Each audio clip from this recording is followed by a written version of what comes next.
so when we continue on deriving these equations of energy associated with energy levels, because remember that our destinations, we have derived the energy associated or energy that possessed by the electrons in a particular energy level.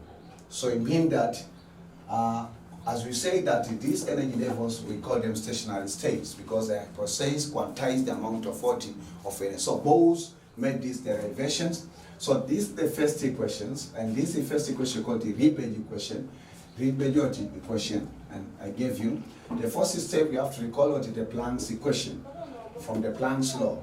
Planck said that the energy emitted or radiated by the electrons when it is falling from one energy level to another energy level is their portion of the frequency. And then if you replace the proportional constant, it's equal to plus constant.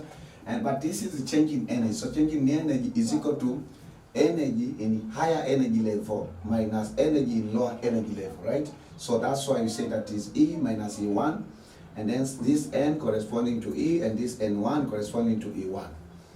So if that's the case, okay, so if that's the case, you say that in this is equation 2, right? So we go for the fifth step. The fifth step, we say that we have to recall the equations of the speed of the light is equal to wavelength times the frequency. So if you make frequency the subject is equal to the speed of light of whatever wavelength. So this again is the third mathematical equation. Okay. So then, because it's third mathematical equation, Olenjolai is enjoying the beauty of chemistry, the beauty of general chemistry. I believe even yourself also you enjoy it right now, and especially for the derivations of fantastic. So we go for the sixth step. The sixth step that now we say that substitute equation 3. Equation 3 that shows the relationship between wavelength, frequency, and speed of the light into equation 2. So equation 2 states that energy of higher energy level minus energy of electrons in lower energy level is equal to Planck's constant times frequency. This Planck's constant, but the frequency is equal to the speed of light of our wavelengths. Right? So again, here we establish another equation, which is very important equation, but we can rewrite it in proper way. So this is E minus E1 is equal to what? Is equal to Planck's constant times speed of light, and then outside we have 1 over wavelengths. So this is the first equation. Right? Interesting? Okay. So we go for the seventh step. This is the beauty of chemistry. Chemistry is beautiful. So the seventh step, we say that, okay, fine. We have to observe the relationship between the first equation and the first equation. What the relationship? This is the one of our wavelengths, and this is one of our wavelengths. This means reciprocal wavelengths, reciprocal wavelengths. So we can substitute equation 1 into equation 4. So that's the step that we are going. So we say that substitute equation 1 into equation 4. Under the help of God. Okay? Everything is possible. So energy of electrons in higher energy level is equal to Planck's constant times speed of the light, and then here we say that on right hand side we have what? The Riemann constant. Then we have what? 1 minus N1. This is energy level, the lower energy level, minus 1 over the higher energy level. Right? So then we say that energy of electrons in the higher energy level minus energy of electrons in the lower energy level is equal to Planck's constant times the speed of the light times Riemann constant, and then here we have reciprocal of lower energy level square over the reciprocal of higher integral value square, or higher energy level square. So then we have an interesting question right at that moment.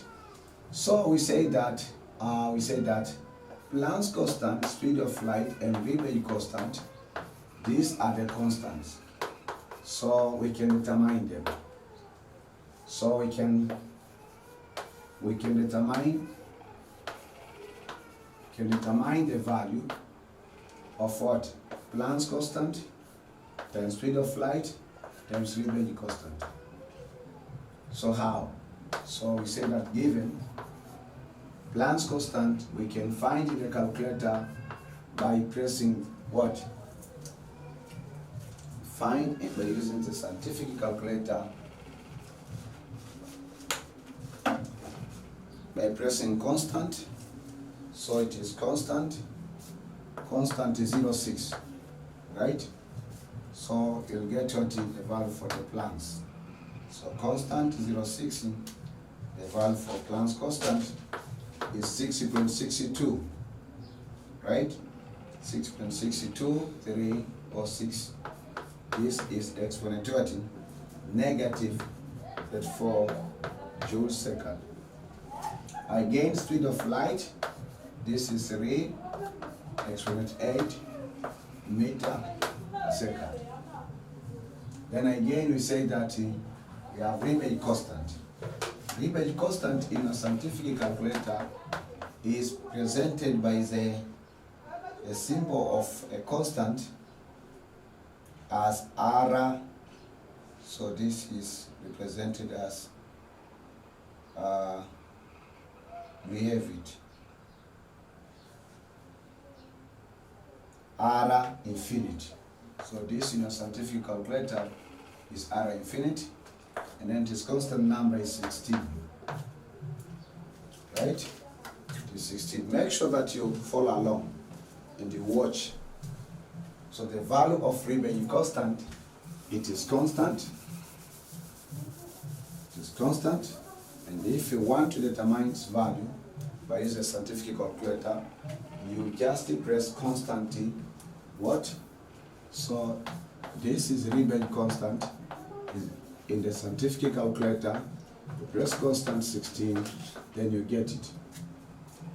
Right? Constant 16, then you get it. It is what? 1.097 exponent what? Exponent 7. Right? So is that the case that now we can find the value of Planck's constant, speed of the light times what? Riemann constant. So this is equal to 6.2, so negative 34, multiplied by speed of light is 3, exponent 8, multiplied by Riemann is 120. 0 or 121 if you estimate, exponent 7. So this product you just use your scientific calculator without not getting tired. So you have this guy, you multiply by 6.62 exponent negative 23, multiplied by 3 exponent 8.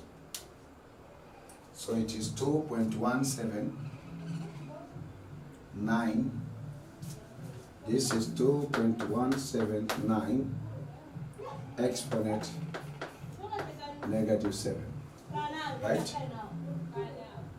Okay. So now we have this value, right? So because we have this value, we can go back to our equation, to our recent equation, which is the energy of electrons in high energy level minus what? Energy 1. This is equal to 2.179 exponent negative 7, and then here we have reciprocal of lower energy square minus reciprocal of this lower energy level. This is higher energy level. Fantastic. So when you reach there now, we are going to the facts. And this will be the 8th step. Okay, we're still on the way, 8th step. The 8th step that we say that suppose, or we say that assume, say suppose that assume that the electrons Okay, jump to the higher energy level. And the higher energy level for this case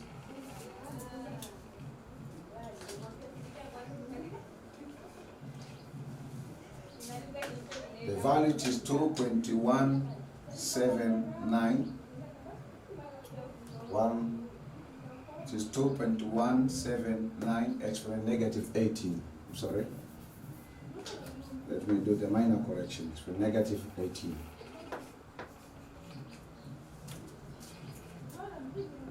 So then we say that suppose the electrons has jumped from the lower energy level to the infinite region, or to the highest energy level, which is infinite region. Yeah, to the highest, not even higher, highest, the highest energy level, and this is equal to infinite level. Okay? So for this case, we say that, we mean that, what does it mean? We mean that we have our energy levels here, then electrons has absorbed enough amount of energy to jump, right? Like this. So suppose electrons was in ground state, so then it has jumped into this higher energy level. So it means that at infinity, we say at infinity, the value of n is equal to infinity, right? At infinity, the value of n is equal to infinity. So because the value of n is equal to infinity, and that value of n is required in determinings of values there, again we say that at infinity, because the energy will be decreasing. This one has negative 13.6 in electron volt. They are just decreasing up to 0, right? So you say that the energy of electrons at infinity is 0. That's why excitation process is taking place. Let me repeat: excitation, ionization of electrons is taking place if an atom has absorbed enough amount of energy to overcome the nuclear attractive force to reach into the free regions. So if electrons will reach into these free regions, which you call the infinite region, then electrons cannot come back, cannot return to its ground state. So this is called infinite region. So he said that the energy of electrons in the infinite region, so when n is equal to infinity, this is equal to 0. Right? I will show you that why is it 0. Let us just keep on doing. Accept that at this moment. Okay? So because the energy at n is equal to infinity is equal to 0, what do we say? We have to come back here. So we call our equation, which is energy of higher energy level minus energy 1 is equal to what? Is equal to 2.179, so negative 18, and then we say that 1 over n1 square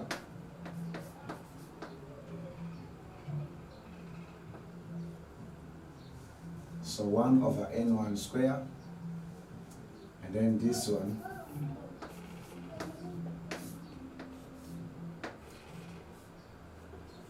okay, right?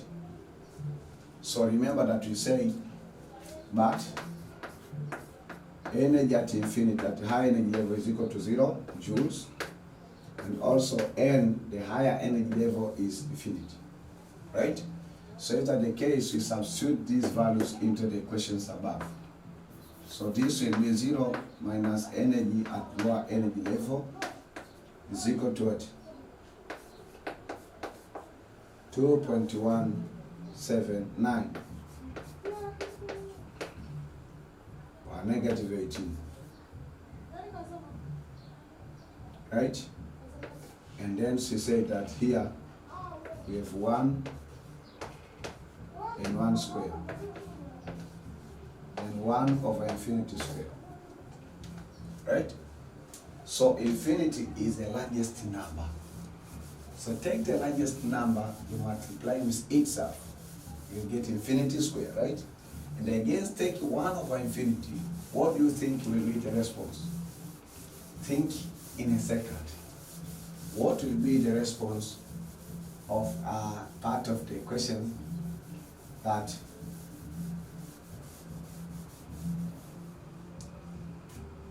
it has infinity? So in case that you want to know the division of what? Of infinite, it means that you can, because infinite is the largest, it's a very big number, right? So what happenings mean that you can take 9 exponent 99 as the largest number or as a square of infinite, and then you have it here. So you have 1 over that response. So the answer is what? Is 0. So from this computation, you say that 1 over infinity square from your scientific calculator is 0. How did I test? I tested by taking 1 over 99 exponent 1 over 9 exponent 99. Very large number. So if you divide by 1, it is very small number. Right? So it is 0. So you say again, if that the case, minus 1 is equal to what?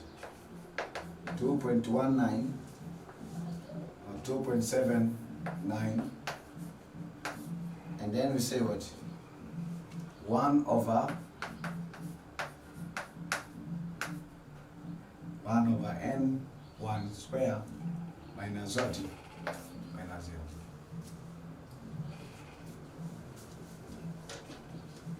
I forgot here the exponent.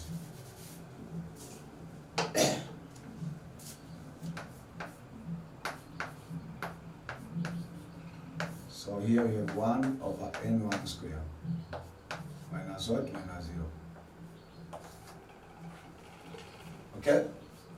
0 minus e1, this is equal to negative e1. Is equal to 2.179. Exponent negative 40, 18. Then this one divided by n1 square.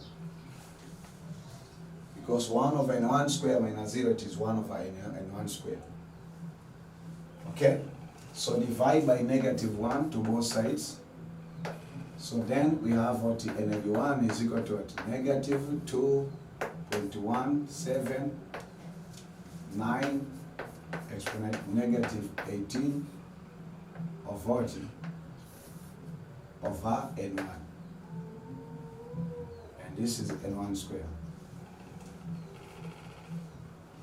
Are we together? Okay, but you are looking for the energy. That is not the energy. It can be in joules or a table or so forth. But the interest again is just like to find the energy in its own unit. Okay? So we say that for this case, we go for the 9th step. 9th step, we say that find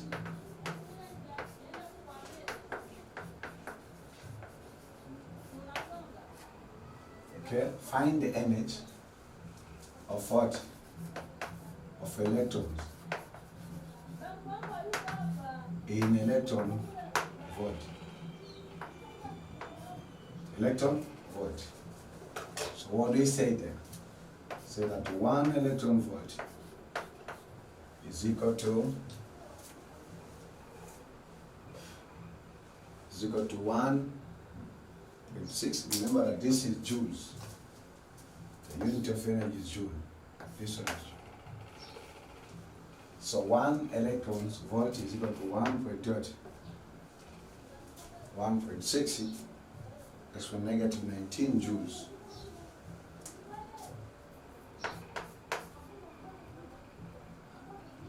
So we say that this is 1.6.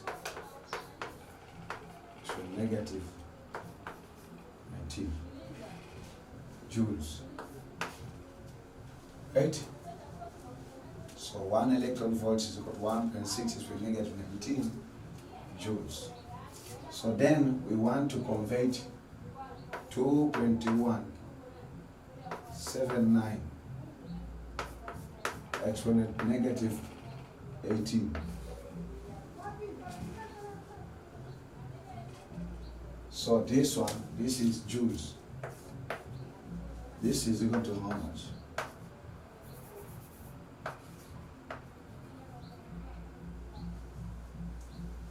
Okay? Are we together? So it means that these joules, we have to convert it into electron volts. So we cross multiplication. So we have 1.26 exponent. So negative 19. Suppose that this is x. So x is equal to what? Is equal to 1 electron volt times 2.179 x to negative 18.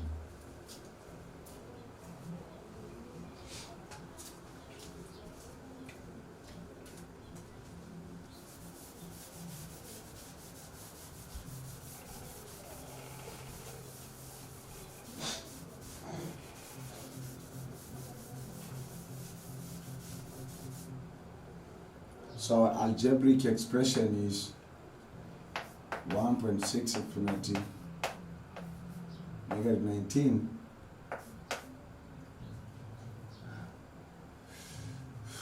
negative 19 times x is equal to what?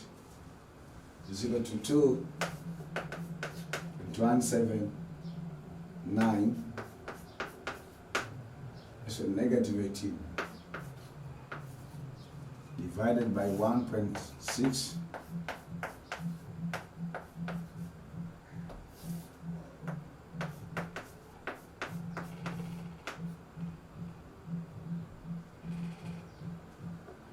so negative what? 19. So you find that now 2.179 joules, this is equal to how much electron volt? So it will be 2.179 is from negative 18 divided by 1.6 is from negative 19. So now the response is 13.61 electron volt.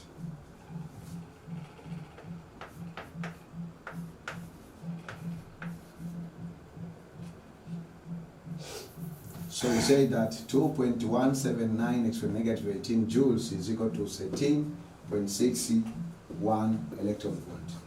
So if we estimate, we allow the estimation, then this will be 2.18 exponent negative 18 joules is equal to what?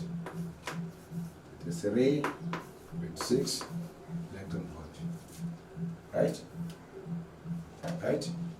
So if that's the case, then we replace this value in electron volt into this equation.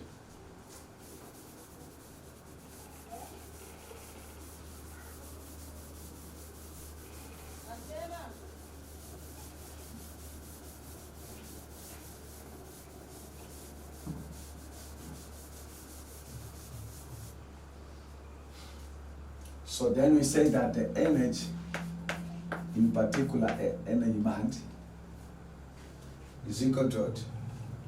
So is equal to negative first of all, instead of 2.20, so this is equal to negative. So remember that in this formula, I just took the part of numerator, which is unit of joules. And then I was trying to change this value of energy in form of 40. In form of, so I mean that in form of electron volt. So that's why we say that 1 electron volt is equal to 1.6 exponent negative 19 joules. That is constant. How about 2.179 is equal to negative 18 joules? Is equal to how many electron volt? So we did it cross multiplication, that will get this x times this and this times this one. That's the case. So we determined as just this one. So you say that you have negative. So you have negative 13.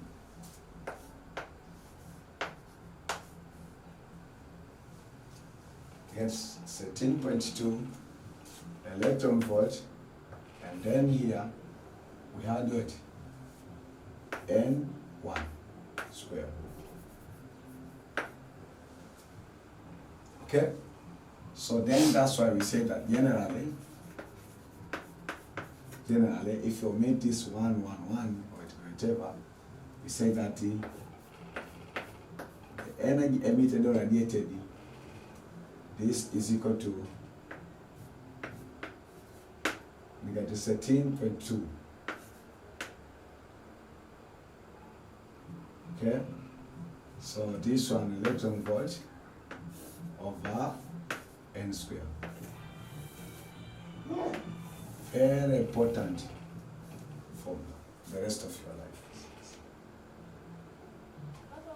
life. I'm sorry. This is negative 13.6. This is 13.6 electron volts. So I made just a mistake there. Okay? So then this is very important formula for the rest of your life. In modern physics, if you are studying physics, you'll meet it with this formula during your life of Form 6. And also, it's very important in chemistry because to give us energy levels in only one word, because a Riemann equation needs the two energy levels, right? But this one, it does not need the two energy levels. Only one energy level it can work. Okay, so then this is what?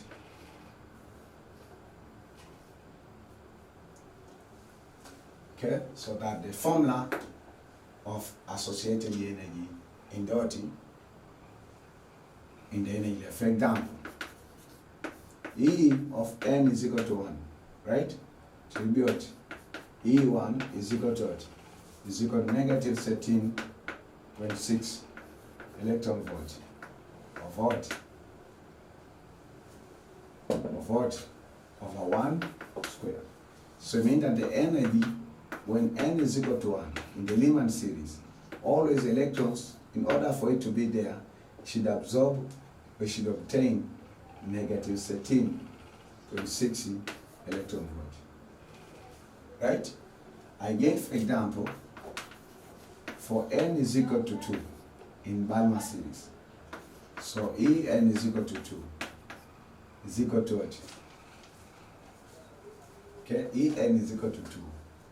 So for this case, you just take straight for the formula, get 13.6 electron volt, and then of what? N is equal to 2. So it is 2 squared. So you say that this is negative 13.6 electron volt divided by 4. So the energy is equal to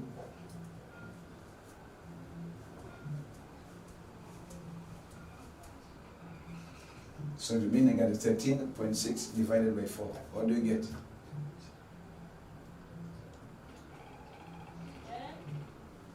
Negative 13.6 divided by 4.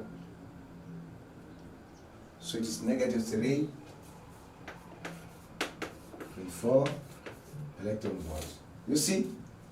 So this is very, very crucial formula in advanced chemistry. So up to this time, or up to that moment, or to that stage, I would like to thank God for giving me power to teach this module, or teach this secret about the Bohr's atomic model. in the next lecture, which will be lecture 8, we'll be solving now problems on regarding some Bohr's atomic theory from the books that I've mentioned to you from different resources. Okay, so I told you that you have to get connected, so it can be 5 in books like this. Okay, because that is the book for the advanced chemistry. So in case you see that these books are huge, that's how even your mind in solving problems should be huge, right? So this is the way that should be huge. So make sure that you go through the references and then you share the channel or share the videos, but also make sure that you come and you watch and repeat several times these videos because it will be helpful for you. I told that you'll find this formula in modern, find this formula also in general chemistry. So thank you very much for watching. Thank you very much for your time.